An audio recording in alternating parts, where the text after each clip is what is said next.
ओम।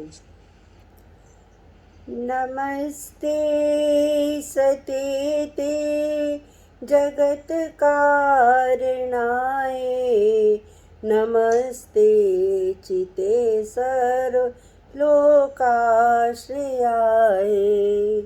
नमो द्वैत तत्वाय मुक्ति प्रदाय, नमो ब्रह्मणे व्यापिने शाश्वताय, नमो ब्रह्मणे व्यापिने शाश्वताय।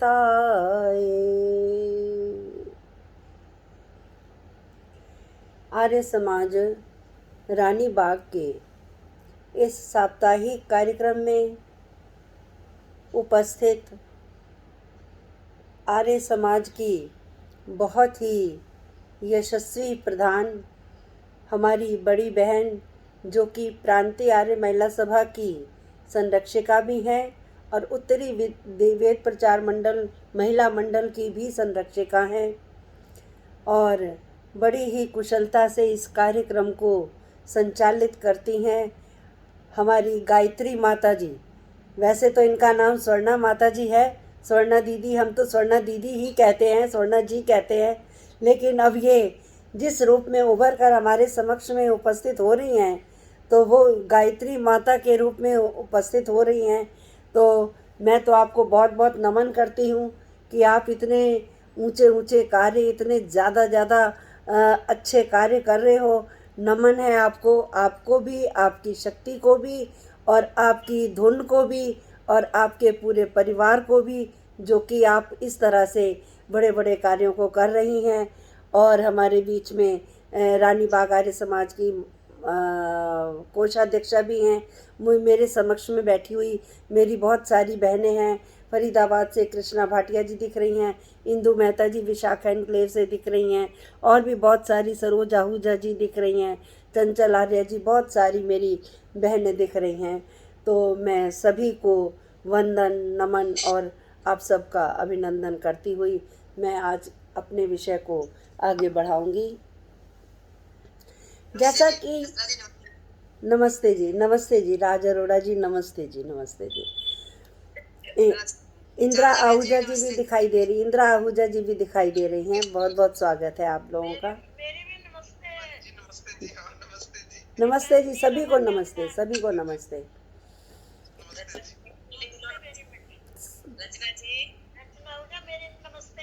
नमस्ते जी, नमस्ते रमा चावला जी, नमस्ते। सभी को नमस्ते, सभी को नमस्ते, सभी का स्वागत, अभिनंदन। और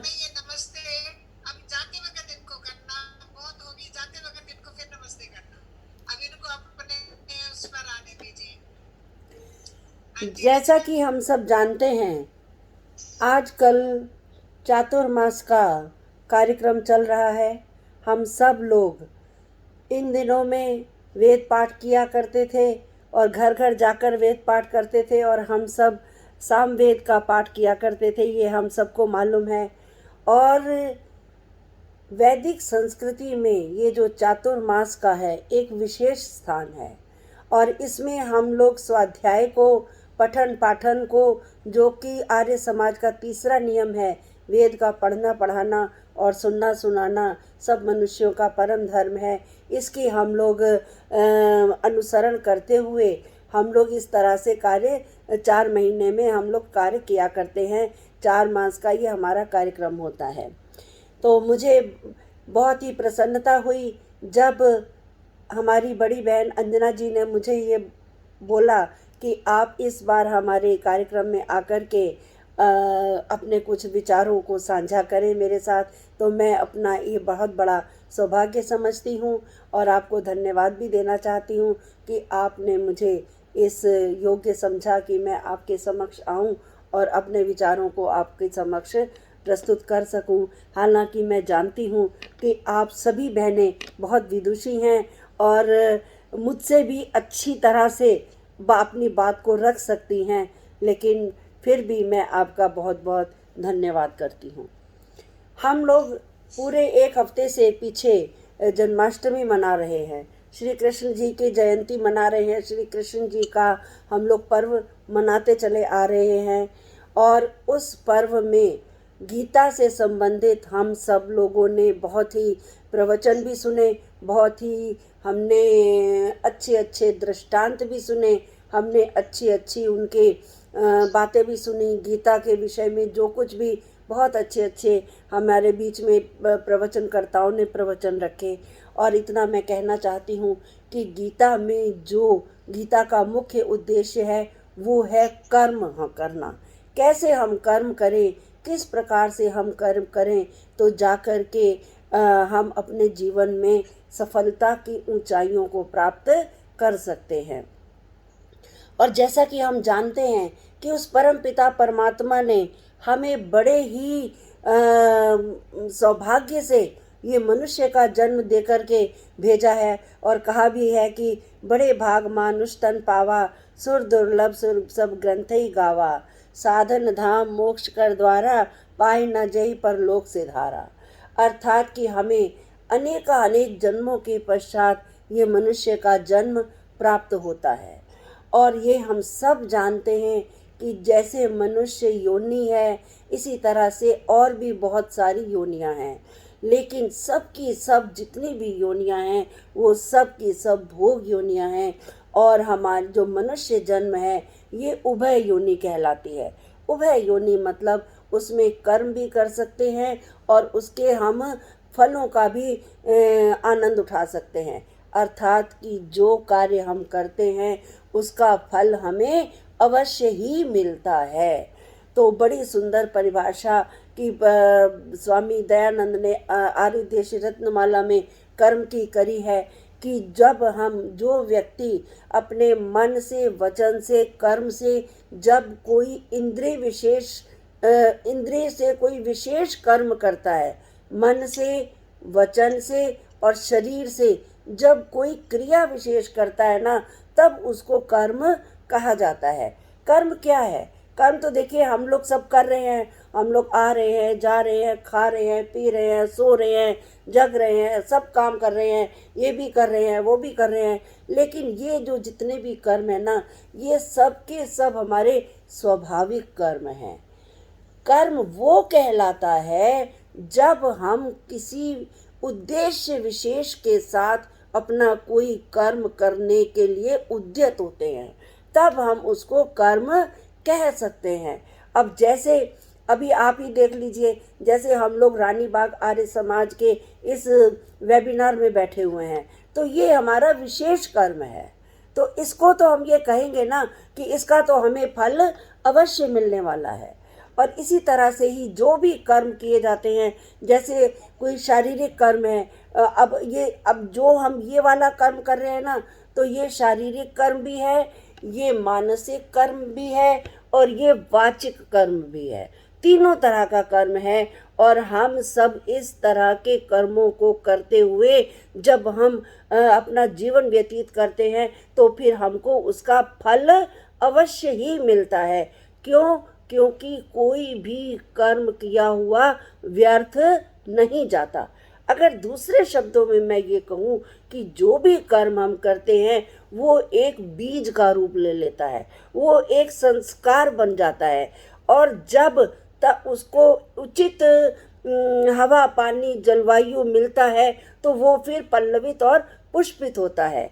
इसी प्रकार से जो भी हम कर्म करते हैं तो वो हमारे उसमें जमा होते जाते हैं। कहा जाता है ना कि कर्म करने के लिए हमें अपने आप का अंदर से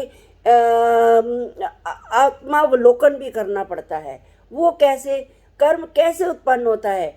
जब हमारे अंदर कोई भाव उत्पन्न होता है। देखिए, कर्म की उत्पत्ति कहाँ से होती है? हमारे अंदर एक भाव उत्पन्न होता है। जब हमारे अंदर भाव उत्पन्न होता है तो फिर हम उसके विषय में विचार करना शुरू कर देते हैं। जब हम उसके विषय में विचार करना शुरू करते हैं तो फिर वो हमारी वाणी से या शरीर से या मन से किसी तरह का कर्म के रूप में बाहर प्रकट होता है। और जब वो बाहर प्रकट होता है तो फिर वो हमारा आचरण बनता है, हमारा चरित्र बनता है। तो कर्म जाकर के किस प्रकार से, कहाँ से उत्पन्न हुआ, ये कर्म का एक मनोवैज्ञानिक सिद्धांत है। और कहा जाता है कि कर्म होते भी कितने प्रकार के कर्म होते हैं। देखिए, जब भी हमारे विचार कुछ भी तरह के हो सकते हैं, अच्छे भी हो सकते हैं और बुरे भी हो सकते हैं। विचारों को हम किसी भी तरह से ले सकते हैं। हाँ, कभी हमारे मन में अच्छे विचार आ जाते हैं, कभी हमारे मन में बुरे विचार आ जाते हैं। तो इसी के अनुसार जो कर्म होते हैं वो पुण्य कर्म भी कहलाते हैं, पाप कर्म भी कहलाते हैं और मिश्रित कर्म भी कहलाते हैं। पुण्य कर्म कौन से होते हैं?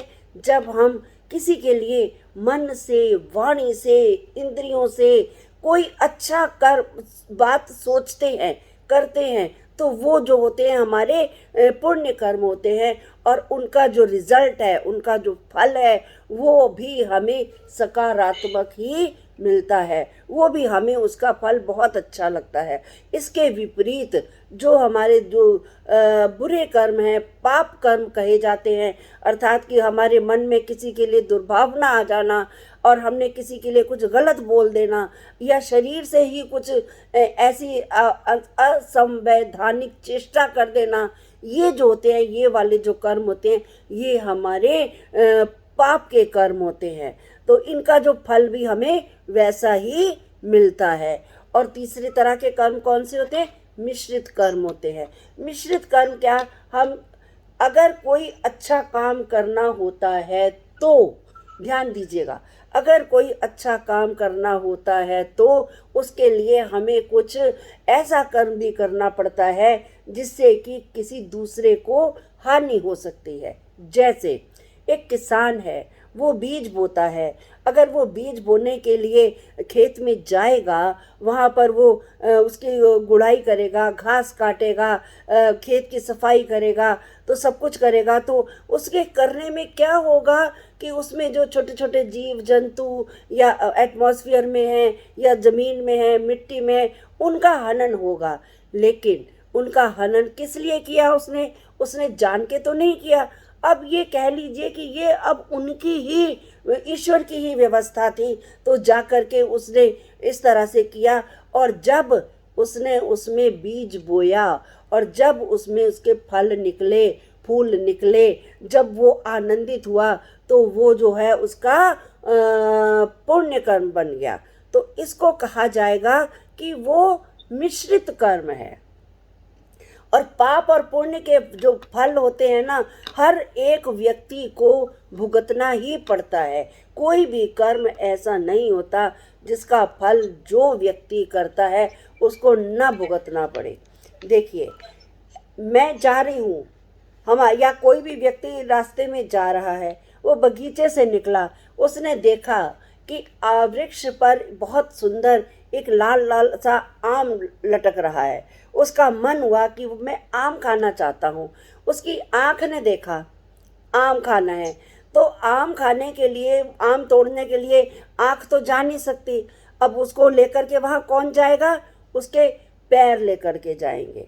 अब पैर लेकर वहाँ गए तो पैर जो हैं वो उसको तोड़ नहीं सकते आम को तो कौन तोड़ेगा? हाथ तोड़ेंगे। अब हाथ तोड़ के अब आम को हाथ तो खा नहीं सकते, तो कैसे करेंगे? वो आम जो है वो मुंह में जाएगा। अब मुंह में जाएगा तो मुंह अपने पास तो रखेगा नहीं, मुंह लेकर के जाएगा, वो पेट में जाएगा। अच्छा, आम जो है वो पेट में चला गया, ठीक है, आम पच गया। इतने में क्या माली आया है। माली ने देखा, अच्छा, अरे ये तो मेरे आम चुरा रहा है। वो डंडा लाया और उसने उसकी पीठ पर दे दनादन डंडे मार दिए हैं, और डंडे मार दिए। वो रोने लगा। अब रोने लगा तो आंसू कहाँ पे आए? आँख में। आंसू कहाँ पे आए? आँख में। कहने का मतलब ये है कि जिसने कर्म किया था फल उसी को ही मिलेगा। बीच में दूसरे व्यक्तियों के ऊपर प्रभाव भी पड़ सकता है, उसका परिणाम भी मिल सकता है, लेकिन फल किसको मिला? उस आँख को मिला जिसने कर्म किया। ये बड़ी एक मतलब समझाने की बात है कि किस तरह से अगर जो व्यक्ति एक कोई गलत काम करता है तो गलत कर्म का फल मिलता है, अगर कोई अच्छा काम करता है तो उसके अच्छे कर्मों का फल मिलता है। और इसी तरह से ही हम कर्म करते करते करते करते अपना एक बैंक बैलेंस बना लेते हैं, मतलब अपने इकट्ठे करते जाते हैं। इन कर्मों को हम संचित कर्म कहते हैं। जैसे कि कर्म इकट्ठे होते चले गए, जैसे हम लोग अपने घरों में कितना सामान एकत्रित करते हैं, हम बहनें अपने सूट साड़ियाँ अलमारियाँ भर देते हैं, या कह लीजिए कुछ भी कहीं पर भी कुछ कुछ भर देते हैं, कर देते हैं और उसको संचित करते जाते। इसी प्रकार से हमारे जो कर्म हैं वो बैंक बैलेंस की तरह से, जैसे हम बैंक में अपनी बचत की पैसे को इकट्ठा करते जाते हैं और वो एक हमारा बैंक बैलेंस बन जाता है। तो और ये वो हो जाते हैं संचित कर्म हमारे क्या है। और वो हम देखिए कितने जन्म हो गए, कितने साल हो गए इस पृथ्वी को बने हुए, कितनी बार हमने जन्म लिया, कितनी बार हम जन्म हुआ हमारा, हम मरे। 1,97,करोड़ या 98 करोड़ लगभग वर्ष हो गए, तो हम कितनी बार आए होंगे पृथ्वी पर, गए होंगे। कर्म तो हम कर ही रहे हैं, कर्म के बिना तो कोई व्यक्ति रह ही नहीं सकता। ये ईश्वर की व्यवस्था ही नहीं है, कोई रह ही नहीं पाएगा, कभी भी नहीं रह पाएगा, हमेशा उसको कर्म करना ही पड़ेगा। तो करते करते कितना बड़ा बंडल ये समझ लो कि हमारे पास में संचित हो जाता है। तो वो जो कर्म होते हैं, और उन कर्मों में से लेकर के हम उन कर्मों को अब हमारा अगला जन्म आता है, जिसको कि प्रारब्ध कहा जाता है, अर्थात जिसको कि भाग्य कहा जाता है। वो परम पिता परमात्मा के हाथ में होता है कि वो सारे अपने कर्मों को, कहते हैं ना कि वो इकट्ठा करके, जैसा जिसका जो जैसा कर्म होता है, ये थ्योरी बहुत लंबी है, जैसा जिसका कर्म होता है वैसा कर करके मनुष्य को, व्यक्ति जो है, परमात्मा जो है वो पृथ्वी पर अवतरित करते हैं। ये क्या हुआ कि जो जैसे हम लोग अपने बैंक बैलेंस में से जब हमें ज़रूरत पड़ती है हम थोड़े से पैसे लेकर के अपना काम चला लेते हैं, इसी प्रकार से परमपिता परमात्मा भी हमारे संचित कर्मों में से कुछ निकाल करके उसी के अनुसार हमें हमारे माता पिता मिलते हैं और उसी के अनुसार हमें जो है वो जन्म मिलता है। तो उसी प्रकार से, और कहते हैं कि ये जो प्रारब्ध है ना, प्रारब्ध को भुगतने में या उसका फल देने में परम पिता परमात्मा हमें हमारे अंदर से प्रेरणा देता है। बिना परमात्मा की प्रेरणा के हम ये भुगत जो प्रारब्ध है हम उसका प्रयोग या उसका उपभोग नहीं कर सकते। जैसे देखिए, एक उदाहरण से मैं बताती हूँ। एक व्यक्ति है वो बड़ी आराम से जा रहा है, जैसे पहाड़ों पर जाते हैं ना, तो पहाड़ों पर जाते जब वो नीचे उतर रहे होते हैं ना, तो अचानक से क्या होता है, धरती में दरार आ जाती है, भूस्खलन हो जाता है, जिसको भूस्खलन कहते हैं। वो आ रहा है बंदा, वो और उसकी कार या जो बाइक है वो उसमें गिर जाती है, उसको उसका वो मिलता है। लेकिन क्या हुआ, उस व्यक्ति को जो नुकसान हुआ, जैसा भी हुआ, वो किसने किया, वो परमपिता परमात्मा ने उसके अंदर प्रेरणा प्रेषित की कि तुम जाओ। क्योंकि देखिए, कोई भी व्यक्ति अपना नुकसान करना नहीं चाहता, बिना परमात्मा की प्रेरणा के ये जो कार्य है वो नहीं हो सकते, और वो परमपिता परमात्मा ही हमारे अंदर प्रेरणा देता है, अर्थात कि हमारी जो प्रारब्ध में जो हमने कर्म कर रखे हैं उनका फल भुगतने के लिए हमको वहाँ पर प्रस्तुत किया जाता है। तो ये होते हैं हमारे प्रारब्ध के कर्म हैं। अब जैसे हम लोग यहाँ पर हैं, अब जैसे एक देखिए, एक व्यक्ति है, वो जा रहा है, उसको पीछे से बस वाले ने टक्कर मार दी, वो उसकी टांग टूट गई है, उसकी टांग टूट गई। अब उसमें उसका क्या दोष है, उसका कोई दोष नहीं है, वो तो बड़े आराम से जा रहा था, उसने क्या किया, कुछ नहीं किया। और आके अब आप अगर ये भी कह सकते हो कि अगर उस बस वाले ने उसे टक्कर मारी तो बस वाले की गलती थी, मानते हैं ना, गलती थी बस वाले की, उसने ध्यान से गाड़ी नहीं चलाई, लेकिन उसका असर किस पर पड़ा, उस व्यक्ति पर पड़ा, उस व्यक्ति के परिवार पर उसका असर पड़ा। परिणाम क्या हुआ कि वो व्यक्ति को बहुत चोट लग गई, उसको ये करते करते, लेकिन ये सब करते करते उसको कितना दुख सहना पड़ा। लेकिन परमपिता परमात्मा ने अपनी व्यवस्था के अंदर एक और व्यवस्था रखी हुई है कि अगर तो वो व्यक्ति की जान चली जाएगी या कह लीजिए उसको कुछ भी दुख होगा या कष्ट होगा, तो परमपिता परमात्मा जो है उनकी भरपाई अवश्य करेंगे हैं। और उनको, उनके परिवार को कष्ट हुआ, उसके परिवार प्रभावित हुआ, उसका भी करेंगे। और लेकिन वो जो व्यक्ति था जिसने उस व्यक्ति को टक्कर मारी, उसको माफ़ नहीं करेंगे। कहने वाले ये कह सकते हैं कि वो तो जा रहा था, उसने मार दिया तो क्या हुआ, उसे, उस परमात्मा ने ऐसे ही लिखा था कि उसकी मृत्यु ऐसे ही होनी निश्चित थी। नहीं, अगर हम इसको ऐसा मानते हैं तो ये गलत बात है। वो ऐसा है कि अगर हम उसको ये मान लें कि ये व्यक्ति ने उसको मारना था तो इसलिए उसकी टक्कर हुई, तो ये गलत बात है। कैसे गलत बात है? अगर हम ये माने तो क्या वो हम न्यायकर्ता हो गया? अगर हम ये माने उसको कि उस व्यक्ति ने, जिस व्यक्ति ने उसको टक्कर मारी वो मर गया, तो वो ईश्वर का फिर क्या वो न्यायकर्ता हो गया? फिर ईश्वर की क्या ज़रूरत है? आपस में ही एक दूसरे के साथ न्याय कर लो भाई। नहीं ना, ऐसे हो सकता। तो इस तरह से जो हमारी कर्म फल व्यवस्था है, ये परमपिता परमात्मा के हाथों में पूर्णतया सुरक्षित रहती है। और आगे के कर्म होते हैं क्रियमाण कर्म।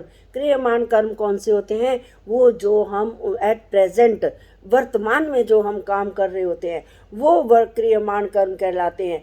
और यही क्रियमाण कर्म जो होते हैं, ये हमारे संचित होते जाते हैं। इन्हीं में से ही जो कर्मों का फल हमें अभी मिल जाता है, प्रेजेंट में मिल जाता है, वो तो यूज़ हो जाते हैं। और जो बाकी के किए गए जो कर्म हैं, वो हमारे बीज रूप में एकत्रित होते चले जाते हैं। कहा जाता है ना कि जैसे महर्षि व्यास ने बहुत सुंदर लिखा है कि यथा धेनु सहस्त्रेषु वत्सो विदन्ति मातरम तथा पूर्वकृते कर्म कर्तनेषु गच्छति।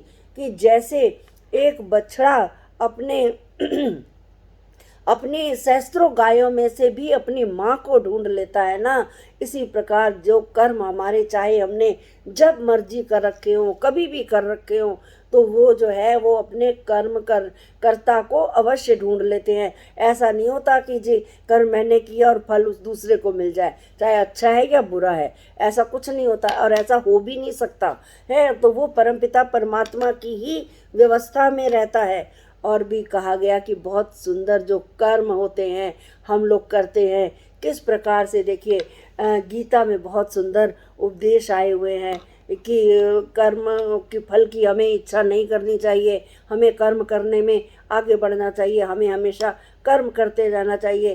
पर श्री कृष्ण ने भी यही कहा कि कर्म करते रहो, निष्काम कर्म करो, फल की इच्छा हमें नहीं करनी है।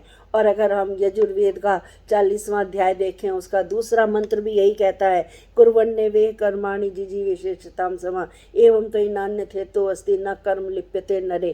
कर्म क्या है? कर्म को करने के लिए ही हम आए हैं और परमपिता परमात्मा से ये ही प्रार्थना करते हैं कि हम जो कर्म करते हुए 100 वर्ष तक जिएं।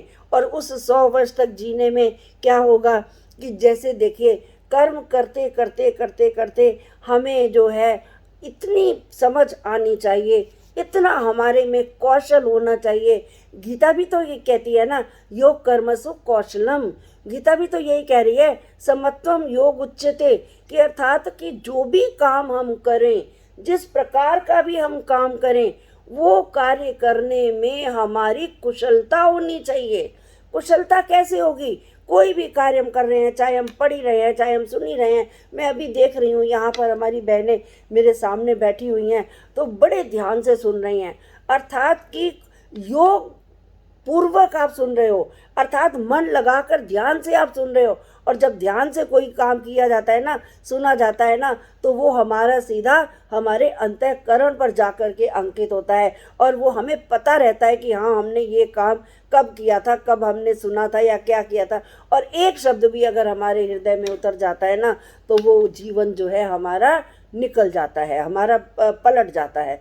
तो इसी प्रकार से कहते हैं कि जब कर्म योग बन जाता है, योग मतलब जब हमने अपने कर्म को धैर्यपूर्वक किया, उत्साहपूर्वक किया, मन से किया, तो वो उस योग पूर्वक कर्म हो जाता है। एक छोटी सी बच्ची है वो रस्सी पर चलती हुई आपने कई बार देखी होगी, जो नट होते हैं, एक पतली सी रस्सी के ऊपर 6, 7, 8 साल की बच्ची चल रही होती है, किस प्रकार से वो अपना बैलेंस बना के रखती है ना? सोचने वाली बात। हम लोग कर सकते हैं ऐसा? हम लोग ऐसा नहीं कर सकते। तो वो बच्ची बैलेंस बनाकर चलती है। वो किस प्रकार से इतना बैलेंस बनाती है, ये देखिए। वो क्या है, कर्म कुशलता है जो। और वो कुशलता कैसे आती है, सतु दीर्घ काले निरंतर सत्कारा सेवितो दृढ़ भूमि, कि जैसे जैसे जैसे जैसे हम रोज प्रैक्टिस करते हैं, रोज करते चले जाते हैं एक काम को, तो वो जो है हमारे अंदर हमारी कुशलता को बढ़ाता जाता है। कई लोग होते हैं ना, कोई कार्य करते हैं बीच में छोड़ देते हैं। अरे कई तरह के लोग होते हैं कि जैसे कोई कार्य किया, पहली तरह के लोग तो वो होते हैं जो कार्य करते ही नहीं, घबरा जाते हैं कि नहीं नहीं ये मेरे बस का नहीं है, मैं नहीं कर सकूंगा। और एक दूसरी तरह के व्यक्ति वो होते हैं जो कार्य को करना शुरू करते हैं और बीच में थोड़ी सी मुश्किलें आई, उसको छोड़ दिया, उसको घबरा दिया, घबराहट होने लग गई, उसको बीच में छोड़ दिया, अधूरा छोड़ दिया। और एक तरह के व्यक्ति वो होते हैं कि जितनी मर्जी मुश्किलें आए, जैसे मर्जी होए, वो अपना कार्य करते चले जाते हैं, करते चले जाते हैं, जब तक कि उन्हें सफलता ना मिले, जब तक वो कार्य करने में सफल ना हो जाए, तब तक वो कार्य को करते रहते हैं, करते रहते हैं और करते रहते हैं। तो इसी तरह से हमें क्या करना है कि हमें अपने आप को सक्षम बनाना है, हमें अपने अंदर उत्साह भरना है। देखिए, God help those who help themselves. अगर हम अपने आप को कार्य करने में पीछे नहीं करेंगे तो परम पिता परमात्मा भी हमें उनको पीछे नहीं होने देगा, वो भी हमारी सहायता करेंगे। कहते हैं ना कि जब कोई काम करना होता है ना, तो हमें सफलता मिलनी होती है ना, तो पूरी की पूरी जो कायनात है ना, वो हमारे साथ आके खड़ी हो जाती है, परम पिता परमात्मा हमारे साथ आ जाते हैं। तो इस प्रकार से करते हुए हमें अपने कर्मों को करना चाहिए। और कर्म करते करते देखिए किस प्रकार से हमारे अंदर 3 तरह की भावनाएं होती हैं, सात्विक, राजसिक और तामसिक। कर्म करते समय हमें बहुत ध्यान रखना है कि हम तामसिक प्रवृत्तियों के आधारित कर्म कर रहे हैं या राजसिक प्रवृत्तियों के आधारित कर्म कर रहे हैं, या हम सात्विक प्रवृत्तियों से प्रभावित होकर काम कर रहे हैं। तो तामसिक प्रवृत्तियों से प्रभावित होकर जब हम कार्य करते हैं तो हमारे काम बड़े निम्न कोटि के होते हैं। और जब हम राजसिक प्रवृत्तियों के तहत काम करते हैं तो वो कौन से होते हैं, हमारी महत्वाकांक्षाएं उसमें दिखाई देती है, उनके लिए हम बहुत प्रयास करते हैं, हम आगे आगे बढ़ने की कोशिश करते हैं और हम उनको ग्रैस्प करने की कोशिश करते हैं, फल को बहुत अच्छा लेने की कोशिश करते हैं। तो वो महत्वाकांक्षी जो होते हैं वो हमारे राजसिक तरह के कर्म होते हैं। और सात्विक कर्मों को तो आपको पता ही है कि वो सात्विक कर्म कौन से होते हैं। सात्विक कर्म वो होते हैं जिसमें करने से हमें हमारे अंदर उत्साह, प्रेम, त्याग और अच्छी अच्छी भावनाएं आती हैं। और ये कौन देता है, ये परमपिता परमात्मा जो है वो हमारे अंदर प्रेषित करते हैं, तब जाकर के हम इस तरह के कर्मों को कर पाते हैं। तो जब हम इस तरह के कर्मों को करते हैं तो फिर हमारी जब सफलताएं हैं, कहते हैं कि सफलताएं जो है हमारे लिए आगे हमारे स्वागत करने के लिए खड़ा होती हैं। देखिए, सफलता का एक नाम राधा है, ये मैंने उस दिन भी आपको अपने ज्ञानदीप में लिखा था, शायद आप लोगों ने पढ़ा होगा। सफलता का एक नाम राधा भी होता है। राधा क्या है, राधा का मतलब सफलता। तो जैसे आजकल जो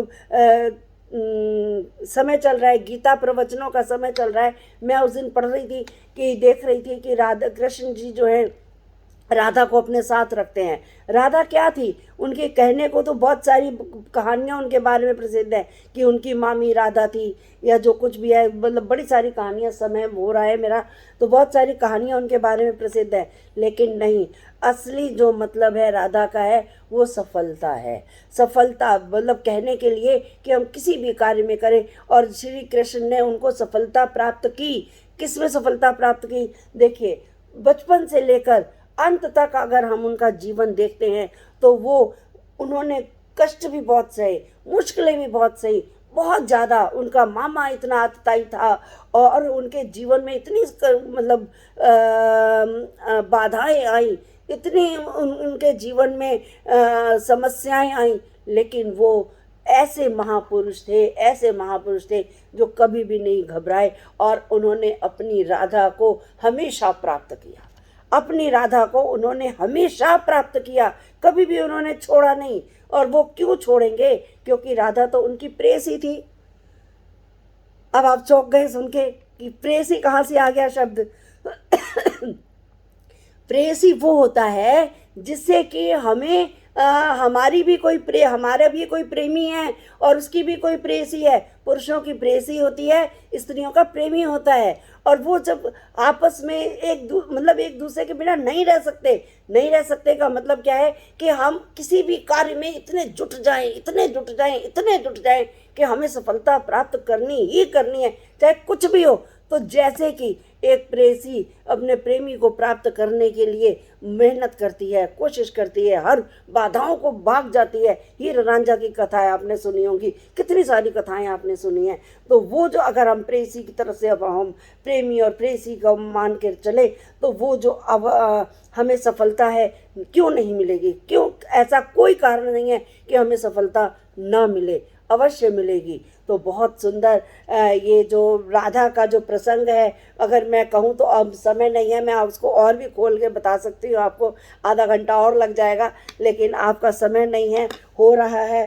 तो मैं ये कहती हूँ कि जो कर्म है, कर्म की गति बड़ी गहन है, इसको समझिए। कर्म जब हम करें, पहले सोचें, फिर विचारें, फिर उसके अंदर चिंतन करें, अपने अंदर भावनाओं को देखें और उसको परखें, उसको तोलें। जब तक हम तोलेंगे नहीं, जब तक हम वो जो कार्य है वो करने में सफल नहीं हो पाएंगे। तो हमें इस तरह से अपने कर्मों की गति को आगे बढ़ाना है। कर्म किए बिना कोई व्यक्ति नहीं रह सकता। चींटी से लेकर हाथी तक, प्रत्येक छोटे से छोटा जीव से लेकर बड़े से बड़ा जीव कर्म कर रहा है, कर्मशील है। हमेशा आगे आगे आगे आगे बढ़ने के लिए हमें उन्नति की ओर, पथ की ओर अग्रसर होना है। आप सबका बहुत बहुत धन्यवाद, आप सबने मुझे टाइम दिया। अंजना बहन जी का बहुत बहुत धन्यवाद, स्वर्णा बहन जी का भी बहुत बहुत धन्यवाद, रानी बाग की आर्य समाजों का बहुत बहुत धन्यवाद, रेनू चौधरी जी मुझे दिखाई दे रही हैं, आपका बहुत बहुत धन्यवाद, मीरा अरोड़ा जी दिख रही हैं, बहुत बहुत धन्यवाद, सुनीता फांसी जी दिख रही हैं, बहुत बहुत धन्यवाद। आप सबका, सभी बहनों का बहुत बहुत धन्यवाद। अगर मैं एक एक का नाम लूँगी तो समय हो जाएगा। आपका बहुत बहुत धन्यवाद। इति ओम। बहुत बढ़िया रचना जी, आपके लिए तो क्लैपिंग होनी चाहिए, क्योंकि देखने को ये कर्म विज्ञान जो बड़ा आसान शब्द है, बहुत गहन विषय। जितना इसको सुनते जाओ, आपको सावधानी बरतनी पड़ेगी इसके बाद। ये नहीं कि सुन करके उसको छोड़ दें, जितना सुनते जाए उतना हम सावधान होते जाए, ताकि हमारे कर्म ऐसे ना हो जो हमें अगले जन्म में उसका फल भोगना पड़े। और देखिए, जितने भी हम कर्म करते हैं, अच्छे या बुरे, अभी रचना जी बता रही थी कि हमारे कई प्रकार के कर्म है, सात्विक है, राजसिक है, तामसिक है। तो जितने, यदि हम कोई कर्म करते हैं और इसकी प्रेरणा, मतलब अगर जो है आवाज अंदर से आती है कि आपके कर्म कैसे हैं, कहते यदि आपको कर्म करने से पहले ये महसूस हो कि लज्जा होगी, मुझे डर लग रहा है, मुझे कोई देख रहा है, तो ये समझ जाइए ये हमारे कर्म तामसिक है। और ये जो प्रेरणा अंदर से या आवाज अंदर से परमात्मा की ओर से होती है, वो हमें रोक रहा होता है कि तामसिक कर्मों को मत करो, इसका फल तुम्हें पूरा सोचना पड़ेगा। परंतु यदि करते हुए किसी कर्म में आपको लगे मुझे बहुत अच्छा लग रहा है, किसी का उपकार कर रहे हो, किसी की कोई और अच्छा कार्य कर रहे हो, तो आपको उसमें अच्छा लग रहा है, प्रसन्नता मिल रही है, आपका मतलब आपका और करने को कर्म को दिल करता है, तो वो समझो हमारे पुण्य कर्म है, और उसकी प्रेरणा भी परमात्मा अंदर से दे रहा होता है। इसलिए कहते हैं परमात्मा की प्रेरणा को हर वक्त सुनते रहो। कर्म का विज्ञान ही यही है। केवल हम मतलब भाषणों तक न सीमित रहे, सुन करके उनको अपने जीवन में ढाले भी सही, और हमें कैसे कर्म करने ये अवश्य ध्यान रखना चाहिए। तभी हमें सुना हुआ अब सफल होगा। और हमारा ये जो पर्व मना रहे हैं, बहुत श्रावण मास का पर्व या चतुर्मास का पर्व जो हम कह सकते हैं, हमारा सफल होगा यदि हमें कुछ दो चार बातें अच्छी सुन करके हम अपने उसको जीवन में ढाल देते हैं। महर्षि स्वामी दयानंद जी ने भी तो यही कहा था ना, महर्षि स्वामी दयानंद जी ने भी तो यही कहा था ना कि जब कोई कर्म करने लगे, काम करने लगे, भय, लज्जा और शंका अगर हमें लगती है तो हमें अंदर से एक सिग्नल मिल जाता है कि ये काम तुम्हारे लिए ठीक नहीं है, इसको नहीं करना। अगर उत्साह आता है, उमंग आती है तो अच्छा कर्म है। तो ये स्वामी जी के पद चिन्हों पर हमें चलना है। हमारे जो स्वामी जी हैं उन्होंने सत्यार्थ प्रकाश में इतनी अच्छी अच्छी बातें लिखी हैं।